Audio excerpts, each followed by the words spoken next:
Hi, I'm Tristan, and this is Thinking About Politics. So today, we tackle a topic that I always knew was coming. When you go ahead and start a YouTube politics channel, there are just some things you know you're bound to talk about. You know, issues like Afghanistan and abortion, extended producer liability laws. That's a really good idea. More states ought to pick that one up. But today we add to that list flag burning. In particular, this flag burning by a candidate for Senate in Louisiana, Gary Chambers. And we will get to Mr. Chambers in a moment, but if you're new around here, why don't you go ahead and hit the like or the subscribe button. That'd be awful nice. Share this video with anybody who you think might be interested. And tell us in the comments below if there's anybody you think we should be paying attention to in 2022. Okay. Flag burning, okay. Well, let's start here. You have a constitutional right to burn a flag for political reasons, subject to, reasonable time, place, and manner restrictions. The First Amendment protects your freedom of speech, right? It applies not only to the things you say, but also to the expressive conduct that you might engage in. Think wearing an armband with a peace symbol during a time of war. Because of the First Amendment and the 14th Amendment, the government just can't make you take it off, whether that's the federal government, the state government, or your local school. And the rest of us, the people, we are not allowed to make laws that say it's illegal to burn a flag. I mean, people try to do that all the time, but it's fundamentally opposed to what the First Amendment is trying to do.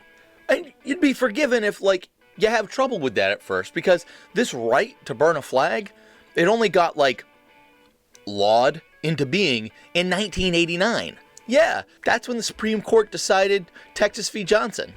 This is World News Tonight with Peter Jennings. The court ruled today that burning the American flag as a form of political protest is a right protected by the First Amendment to the Constitution.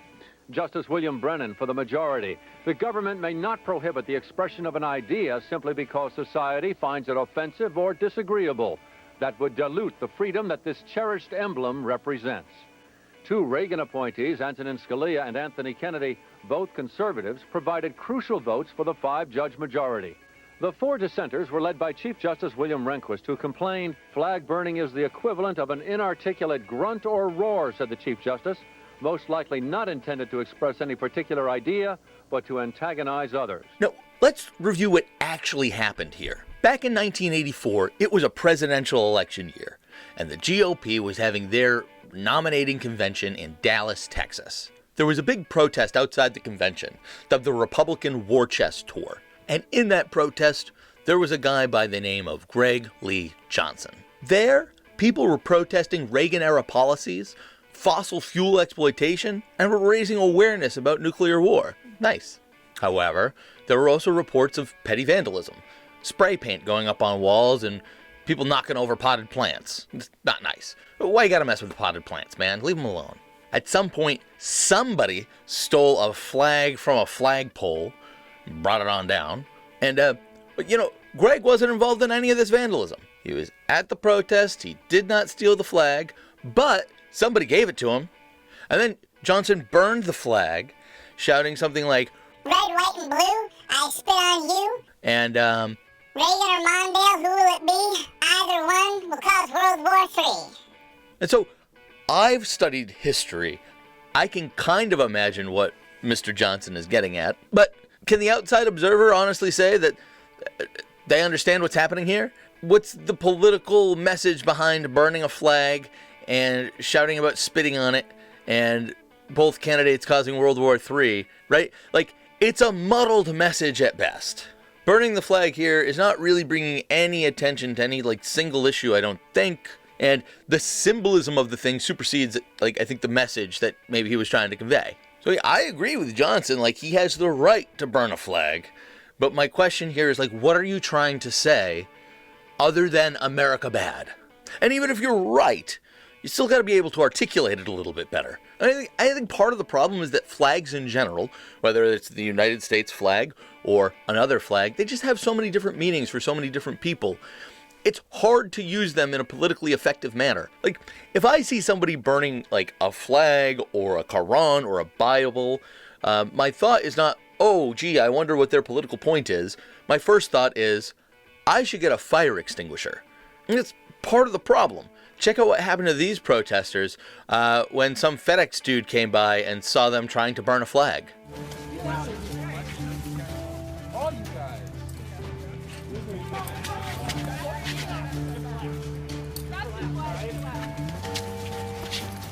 So the people trying to burn the flag here were trying to protest like racial and social injustice, like things I might generally be on board with. But while the symbol of the flag has one particular meaning for them, it has a plethora of other meanings for other people. Folks just have different views.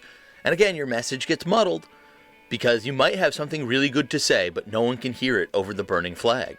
I mean, there's precious few examples of folks getting this right, beyond maybe like Captain Von Trapp in like Sound of Music. You know that scene?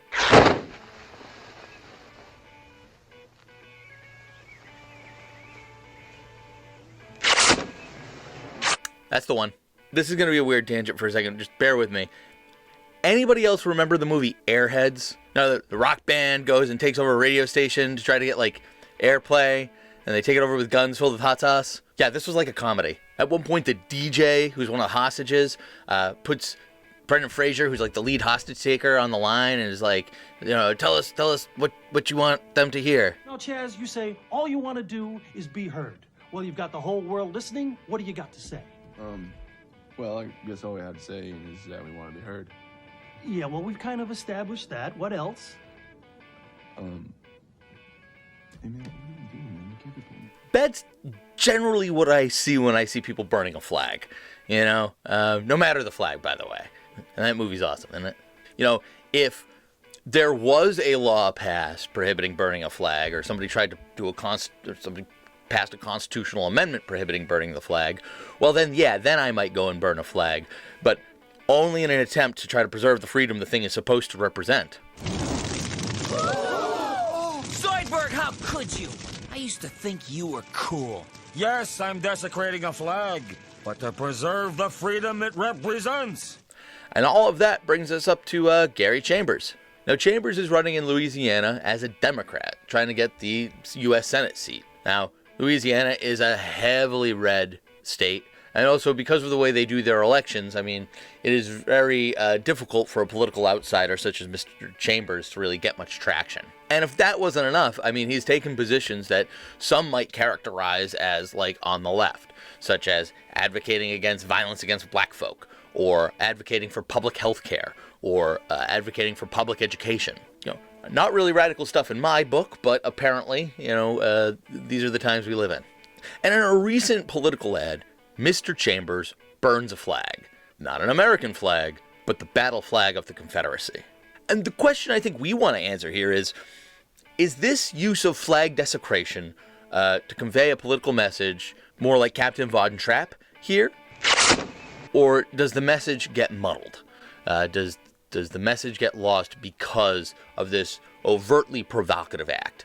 I don't think much of the Confederate flag, but like I said before, I'm just kind of generally skeptical of flag burning as a political message. So we're going to watch this video, we're going to pause it and try to fact check it partway through, try to add some more context, and again, ask the question, is this an effective use of flag burning, I guess? They said, we hold these truths to be self-evident, that all men are created equal. The they here, I think, is the signers of the Declaration of Independence. But here in Louisiana and all over the South, Jim Crow never really left, and the remnants of the Confederacy remain. In this statement, there's an express linking between the governments created by the Revolution and in the wake of the Revolution with the slave state the Confederacy sought to maintain. That's not wrong, but it's also very brave, especially in this political climate. Kudos for you, Mr. Chambers. In 1873, when a black man named Pbs Pinchback won a U.S. Senate race, he was never seated. They claimed election fraud. Now, this one's really interesting. In 1872, less than 10 years after the Civil War ended, racist violence against the Reconstruction governments had really disrupted elections. So when Republicans won in 1872, there were allegations of voter fraud by people who were engaging in voter fraud. All right, editing note here. I've just spoken some broad generalities, and I'm going to keep talking, but I'm speaking specifically about the election of 1872 in Louisiana. A lot of these statements apply elsewhere, but I never say Louisiana, but I just want to make clear, I'm talking about the election in Louisiana specifically. Sorry about that, kids. Always scripture episodes. And they were able to throw out the electors in that presidential election, and Pinchback was sent to the Senate by the legislature that was elected. Remember, senators at that time were not popularly elected.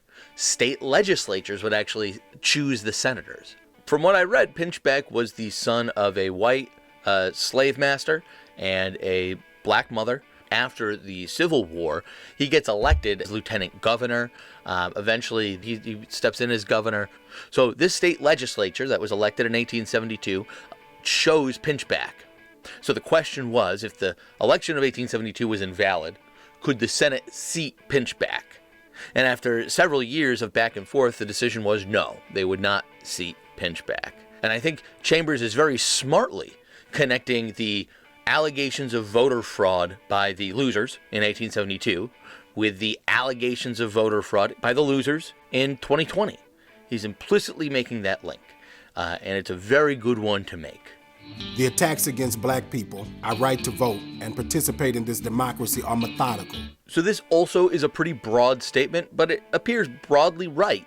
Suffice it to say that there's at least a way to look at all the evidence that says, yeah, Republicans consistently engage in sort of a race-baiting politics. Gerrymandered districts are a byproduct of the Confederacy. All right, I'm going to fact check you on the gerrymandering thing, because gerrymandering existed before that. Think about Eldridge Gerry, who was a founding father from Massachusetts. He was the original person. And the story goes, maybe it's apocryphal, that somebody looked at a map of his district and they said, oh my God, that looks like a salamander. It's so like weirdly drawn. And somebody responded, oh no, that's not a salamander, that's a gerrymander. Now, where Mr. Chambers is correct, though, is that gerrymandering has been used as a political tool to try to divide racial votes, to try to keep, majority, minority communities from electing representation that really looks like them, represents them. So, yeah, go on. Our system isn't broken. It's designed to do exactly what it's doing, which is producing measurable inequity. Yeah, just a note on this statement. It's always interesting to try to assume that people intend the reasonable outcomes of their actions. So when Republicans champion policies that end up disenfranchising black folks, or making life harder for poor people, or preventing poor women from getting abortions while allowing rich folks the benefit of it, maybe we should start assuming that that is part of the intent, instead of thinking it's some sort of unintended consequence. It is a reasonably foreseeable outcome. 1 in 13 black Americans are deprived of the right to vote. Catch that statement? That statement is the type of statement I am reflexively prone to agree with, right? I've watched this video a few times, and due to my political views, I'm pretty uncritical of the information offered here, right? I'm going 1 in 13, yeah, 1 in 13, yeah. So it makes it all the more important for me to fact check this, right? It makes it so much more important for me to fact check the stuff I agree with if I want to be honest. So if you Google that exact phrase, you get a PolitiFact article. And the thing that I'll say about PolitiFact is that, I have trusted it in the past. So let's take a look at this. This is telling me that this is a half-true statement. So let's take a look in here. Why are they saying that it's half-true? Well, in 2016, the Sentencing Project, which is a fairly reputable organization, found that 1 in 13 black Americans had lost their right to vote due to a felony conviction. By 2020, the number had dropped to 1 in 16. So I think he's being dinged on the number. The article goes on to talk about how state laws decide a lot of these voter eligibility rules. Different states have different rules regarding election eligibility. But I think what the article's losing here is also that, the fact that we have so many black Americans incarcerated is a problem in the first place. Add on to it these laws that restrict voting access, you've created a deprivation there. So it says half true. I'm going to say that's just because they got the number wrong. They put the 2016 number instead of the 2020 number. But got the number wrong, or cited the old figure. not like he made something up here. 1 in 9 black Americans do not have health insurance. All right, 1 in 9 black Americans do not have health insurance. Again, a fact I would be uncritical of. Let's look it up. Instead of a PolitiFact article this time, what I found is an article from the Kaiser Family Foundation with some data. And then there's in fact a figure here where you can see that black uninsured rate in 2019 was at 11%. All right. 1 divided by 9, multiply that by 100, and you have 11%. So that fact seems like it's based on some good data from the Kaiser Family Foundation. 1 in 3 black children live in poverty. 1 in 3 black children lives in poverty. Okay, let's Google that one. Now, 1 in 3 would be 1/3 or 33%.